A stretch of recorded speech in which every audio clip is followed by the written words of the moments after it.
and welcome back to another episode of Sit and Spin with me, your host, Joe Royland.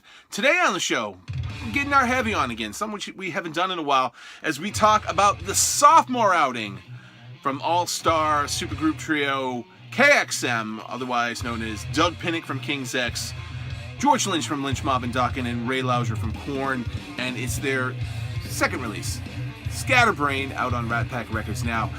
The album was recorded pretty much almost live in the studio, in the sense that the songs were built on the spot from jams. The guys would just get together in jams that would be standing just feet away from each other rather than playing in off and isolated little areas. And it was crafted rather quickly that's just kind of how the three read each other and lock into each other so well. But the band recorded 13 songs in just 12 days, and overall, the album is more experimental with a lot of different sounds from their first record, and I'd almost say it's definitely heavier in spots and is more cohesive too, but again, chalk that up to the fact that they've already had the experience of doing one record together.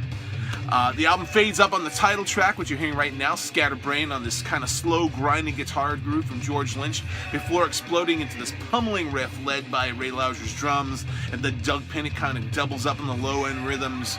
It comes in with this ethereal vocals. There's also a really cool ascending guitar riff that's different from the main riff going on in the choruses too, and it's just a great way to open up the album. There's a lot of other great highlights off the album too. Breakout rides this stuttering kind of galloping riff, feels like classic King's X song, with some powerful vocals from Doug and great harmony vocals from the rest of the guys in the trio. And as is the case with many of the tracks from these records, it's just killer guitar solo from George Lynch. Noises in the Sky features both 12-string electric as well as 12-string bass, giving this huge chordal feeling to power it along. The riff is kind of grungy, it slithers along on this kind of reptilian groove, and again, another great lead vocal from Doug. Really cool bridge section, and again, which also again kind of feels like a King's X vibe going on, but that's really hard to escape when you got Doug Pinnick in your band playing bass and singing. You're gonna sound somewhat like King's X. Calypso is another highlighted track for me, which is named after the style of its drumming beat, as well as lyrics that are informed by the nymph from Greek mythology. Has some really nice shifting musical patterns, and again, it's not like anything on the debut album. I also really dig the straightforward driving rock of Not a Single Word, which also has kind of shifting musical passages between its verse and chorus sections, and that kind of happens a lot on the tunes on this record in general.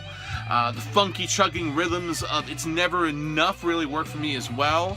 There's some couple of old school 80s metal style songs and Big Sky Country and Obsession, especially in the riffs at least, that are pretty sweet.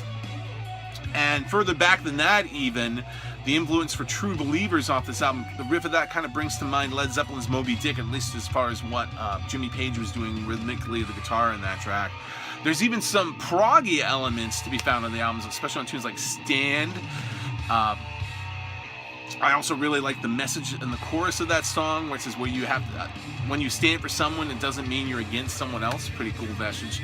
And the album ends on the Hendrixy Angel, which is the record's only ballad, as you might expect from the song's title. And overall, I like the song, especially the guitar tones and the solo in it, but the song's chorus might be just a little too precious or clever for its own good. I'll give you the lyric is, I asked an angel to watch over you, and it came back and asked me why, because angels don't watch over angels. See what I mean? Maybe it works different for you. For me, a little hokey maybe.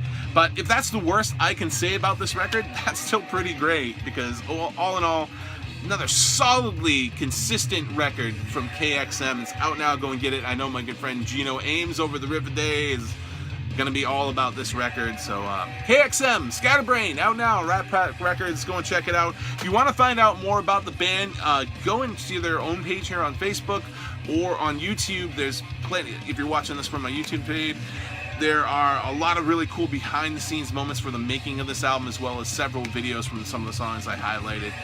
And that's the show. We'll see you next time on Sit and Spin. Take it easy till then.